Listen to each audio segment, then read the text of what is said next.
नमस्कार, आप देख रहे हैं आज तक। आपके साथ मैं हूं सईद अंसारी। स्वागत है आपका दुनिया आज तक में। आज हम आपको दिखाएंगे शिया मस्जिद पर आत्मघाती बम धमाके से भर दहला अफगानिस्तान और नोबेल के शांति पुरस्कार के विजेता पत्रकारों से मिलवाएंगे। लेकिन उससे पहले नजर दुनिया टॉप 10 पर। अफगानिस्तान के कुंदूज में बड़ा बम धमाका। जुमे की नमाज के दौरान शिया मस्जिद में हुए हमले में 50 से ज्यादा लोगों की मौत, बड़ी संख्या में लोग घायल हुए। चीन ताइवान के बीच बढ़ते तनाव के बीच ऑस्ट्रेलिया के पूर्व प्रधानमंत्री टोनी अबोट पहुंचे ताइवान की राजधानी ताइपे। ट्रांस पैसिफिक पार्टनरशिप में ताइवान के न्योते पर पहुंचे हैं अबोट। चीन के विदेश मंत्रालय ने फ्रांस के कई सांसदों पूर्व रक्षा मंत्री के ताइवान दौरे की निंदा की। फ्रांस के भूतपूर्व रक्षा मंत्री अलन रिचर्ड कर रहे थे ताइवान फ्रांस फ्रेंडशिप ग्रुप का नेतृत्व। अमेरिकी नौसेना ने साउथ चाइना सी में अपनी सबमरीन की समुद्र के अंदर किसी अज्ञात चीज से टक्कर की दी जानकारी। हादसे में किसी को नहीं आई गंभीर चोट, सबमरीन को भी नहीं पहुंचा नुकसान। नौसेना के अनुसार 5 दिन पहले यूएसएस कैनेक्टिकट नाम की सबमरीन के साथ हुई थी दुर्घटना। इराक में संसदीय चुनाव के पहले स्पेशल वोटिंग के तहत सैनिकों ने राजधानी बगदाद में वोट डाले। इराक में 5वें संसदीय चुनाव के लिए 10 अक्टूबर को होना है मतदान। चेक रिपब्लिक में 2 दिन बाद होगा संसदीय चुनाव के लिए मतदान। 200 सीटों के लिए होने वाले इस चुनाव में भ्रष्टाचार के आरोपी प्रधानमंत्री एंड्रेस बेबिस के जीतने के लग रहे हैं कयास। अमेरिकी जज ने की पुर्तगाल के स्टार फुटबॉलर क्रिस्टियानो रोनाल्डो के विरुद्ध सिविल रेप केस खारिज करने की सिफारिश। पूर्व मॉडल कैथरीन ने रोनाल्डो पर 2009 में लास वेगस के एक होटल में यौन उत्पीड़न का लगाया था आरोप। नोबेल शांति पुरस्कार के लिए फिलीपींस की पत्रकार मारिया रेसा और रूसी पत्रकार दिमित्री मुरातोव के नाम का ऐलान। ये पुरस्कार उन्हें अभिव्यक्ति की स्वतंत्रता को लेकर उनके संघर्ष के लिए दिया गया। इंग्लैंड में सेंट जेम्स पार्क के सामने new castle United football club के अधिग्रहण पर प्रशंसपूर्ण मनाया जश्न। सऊदी अरब समर्थित कॉन्सिट्रियम की जगह बनाया गया क्लब। हॉलीवुड से जुड़े एकेडमी म्यूजियम के विमेन इन फिल्म इवेंट में पहुंची दिग्गज अदाकार। क्रिस्टल अवार्ड विजेता मार्ली मैटलिन और सैन हेडर ने फिल्मों में महिलाओं की बढ़ती तादाद पर जताई खुशी। कॉमेडियन जेनी यांग ने की मेजबानी। अफगानिस्तान में एक बार फिर से मस्जिद को निशाना बनाते हुए हमला किया गया। 100 लोगों के लगभग मौत की खबर आ रही है। बड़ी संख्या में लोग घायल हुए। अभी तक हमले की जिम्मेदारी किसी आतंकवादी संगठन ने नहीं ली। मलबे और राख से पटी इस जगह पर विस्फोट से कुछ देर पहले बड़ी संख्या में लोग जुमे की नमाज अदा कर रहे थे। लेकिन मस्जिद में विस्फोट के बाद पलक झपकते मंजर ही बदल गया। हादसे के बाद यहाँ मातम पसर गया। कई लोगों की मौत हो गई, कई लोग घायल हो गए। अफगानिस्तान में तालिबान के सत्ता में काबिज होने के बाद भी अस्थिरता का माहौल है। अफगानिस्तान के उत्तरी कुंदूज प्रांत में जुमे की नमाज के दौरान एक शिया मस्जिद में आत्मघाती बम हमला हुआ है, जिसमें 100 से ज्यादा लोगों की मौत हो गई और बड़ी संख्या में लोग घायल हुए हैं।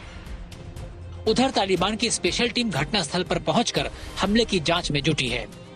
देश में तालिबान की वापसी के बाद अफगानिस्तान में हालात और खराब हो गए हैं। अफगानिस्तान की आर्थिक व्यवस्था ध्वस्त हो गई है और लोग रोजी रोटी के संकट से जूझ रहे हैं। आज तक ब्यूरो। हांगकांग की एक गगनचुंबी इमारत अचानक से गिर पड़ी, जिसके बाद अफरा तफरी मच गई। हादसे में एक शख्स की मौत हो गई, जबकि कई लोग इमारत के मलबे में फंस गए। इमरजेंसी टीम ने रेस्क्यू करके इन्हें बाहर निकाला। बिल्डिंग गिरने से इमारत का मलबा सड़क पर आ गया। सड़क बंद हो गई। घटना की जानकारी मिलते ही दमकल की टीम मौके पर पहुंची, राहत और बचाव में जुट गई। हादसा कैसे हुआ, अभी जानकारी नहीं मिल पाई। मारिया रेसा दिमित्री मुरातोव को इस साल के शांति के नोबेल पुरस्कार के लिए चुना गया। फिलीपींस की मारिया, रूस की दिमित्री दोनों पत्रकार हैं। अभिव्यक्ति की स्वतंत्रता, लोकतंत्र, स्थायी शांति के लिए किए गए उनके प्रयासों को देखते हुए उन्हें नोबेल के लिए चुना गया। The Norwegian Nobel Committee has decided to award the Nobel Peace Prize for 2021 to Maria Ressa and Dmitry Muratov for their efforts to safeguard freedom of expression, which is a precondition for democracy and lasting peace. Nobel committee के अध्यक्ष buried रीस Anderson के इस ऐलान के बाद से ही सभी अटकलों पर विराम लग गया और इस साल का शांति का नोबेल पुरस्कार फिलीपींस की मारिया और रूस के दिमित्री मुरातोव के नाम रहा, जो पेशे से पत्रकार हैं और जिन्होंने अभिव्यक्ति की स्वतंत्रता, लोकतंत्र और स्थायी शांति के लिए अपने देश में सत्ता के खिलाफ जाकर बड़ा काम किया है। मारिया रेसा न्यूज वेबसाइट रैपलर की को फाउंडर हैं, जिन्होंने 2012 में इसकी स्थापना की थी। रेसा ने अपने देश में सत्ता के दुरुपयोग और तानाशाही के खिलाफ अभिव्यक्ति की आजादी के लिए आवाज उठाई थी। उन्होंने इस सम्मान के लिए अपनी टीम और नोबेल कमेटी का आभार जताया। वहीं रूस के दिमित्री मुरातोव भी एक पत्रकार हैं। उन्होंने रूस में नोवाजा गैजेट नाम के पेपर की शुरुआत की थी। वो देश में बोलने की आजादी की रक्षा के लिए सालों से काम कर रहे हैं। उन्होंने चुनौतीपूर्ण समय में लोगों की आवाज उठाई। मुरातोव को मिले इस सम्मान पर रूस सरकार ने भी उन्हें बधाई दी है। इस साल के उम्मीदवारों में जलवायु कार्यकर्ता Greta Thunberg, media right group, reports without borders और वर्ल्ड हेल्थ ऑर्गेनाइजेशन भी शामिल थे। आज तक ब्यूरो। अमेरिका के न्यू मेक्सिको में अनोखे बलून फेस्टिवल की रौनक है। 9 दिनों तक चलने वाले फेस्टिवल में रोज अलग अलग आकृतियों वाले विशालकाय रंग बिरंगे बलून्स आसमान की खूबसूरती बढ़ा रहे हैं।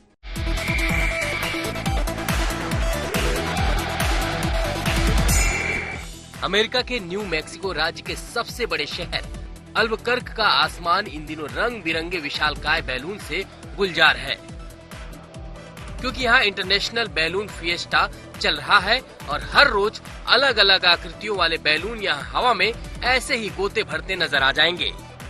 आसमान में उड़ते इन विशाल गुब्बारों को देखकर ऐसा मालूम पड़ता है जैसे दिन में ही सितारों का गुच्छा आसमान से लटक रहा हो। इन खूबसूरत लम्हों का दीदार करने के लिए बड़ी संख्या में लोग बैलून फिएस्टा में हिस्सा ले रहे हैं, क्योंकि पिछले साल वैश्विक महामारी कोविड की वजह से इस इवेंट का आयोजन नहीं हो सका था। 9 दिनों तक चलने वाले इस अनोखे फेस्टिवल की शुरुआत इस साल शनिवार 2 अक्टूबर से हुई थी। 1972 में जब पहली बार इस फेस्टिवल का आयोजन हुआ तब 13 बैलून ने उड़ान भरी थी। तब से ही इस रंगारंग उत्सव का आयोजन हो रहा है, जिसकी लोकप्रियता केवल अमेरिका में ही नहीं बल्कि दुनिया भर में है। आज तक ब्यूरो। सिंगापुर में रोबो के जिम्मे अब पुलिसिंग का काम होगा। ये रोबोट जेवियर लोगों को सोशल बिहेवियर से लेकर सोशल डिस्टेंसिंग तक सिखाएगा। 7 आंखों वाला जेवियर ये रोबो लोगों के बीच अब काफी पॉपुलर हो रहा है।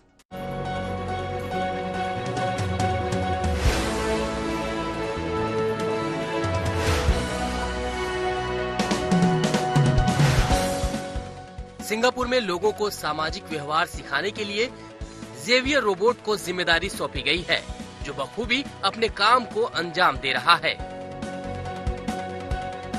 7 आंखों यानी 7 कैमरों और 4 पहियों वाला ये रोबोट सार्वजनिक जगहों की निगहबानी करता है और जो लोग भी सोशल बिहेवियर और सोशल डिस्टेंसिंग के नियमों की धज्जियां उड़ाते हैं, उन्हें ये न सिर्फ समझाता है बल्कि चेतावनी भी देता है। सिंगापुर की सड़कों और सार्वजनिक जगहों पर जेवियर को गश्त करते हुए देखा जा सकता है। इसे सिंगापुर की home team science and technology agency ने विकसित किया है। इतना ही नहीं, ये रोबोट अवैध धूम्रपान के साथ साथ कोरोना के सोशल डिस्टेंसिंग को लेकर भी वार्निंग देता है।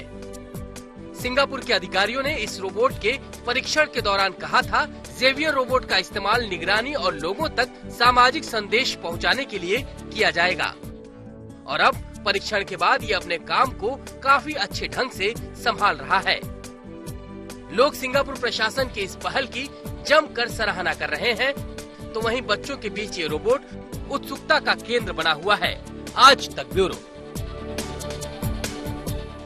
इस बुलेटिन में फिलहाल के लिए इतना ही। आप प्लीज अपना बहुत ख्याल रखिएगा। देखते रहिए आज तक।